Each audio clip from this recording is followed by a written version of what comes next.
Trump के tariff का असर अब मेक्सिको में दिखाई पड़ रहा है। नतीजन मेक्सिको अब दूसरे देशों की तरफ रुख करना शुरू कर चुका है। इसमें एक नाम भारत का भी है। खबर है कि मेक्सिको अपने तेल को बेचने के लिए भारत के दरवाजे तक पहुंच सकता है। मेक्सिको को इस समय तेल की बिक्री पर सबसे ज्यादा उम्मीद है।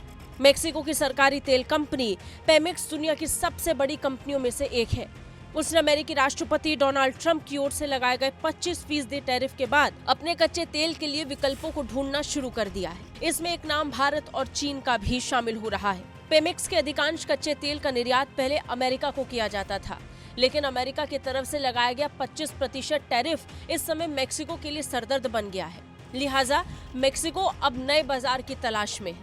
इससे भारत को बड़ा फायदा हो सकता है। भारत के दरवाजे पर मेक्सिको के पहुंचने का मतलब होगा भारत के लिए ऑफर का विकल्प।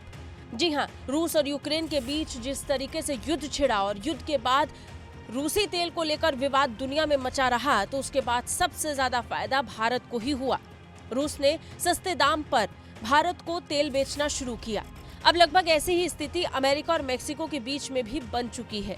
अमेरिका ने मेक्सिको पर प्रतिबंध तो नहीं लगाए, लेकिन 25% टैरिफ लगाकर उसकी मुसीबत बढ़ा दी है। लिहाजा मेक्सिको अब नए बाजार को तलाश रहा है। इसके लिए उसे सबसे ज्यादा उम्मीद एशिया में है। एशिया में भी चीन और भारत की तरफ वो सबसे ज्यादा देख रहा है। जनवरी में पेमेक्स के निर्यात में 44% की गिरावट आई थी और ये 5,32,404 बैरल प्रतिदिन रह गया था, जो कि दशकों में सबसे कम था। इस स्थिति में पेमेक्स को यूरोप और एशिया के नए बाजारों की ओर देखने पर मजबूर होना पड़ा। उनका मुख्य टारगेट भारत और दक्षिण कोरिया जैसे देश थे।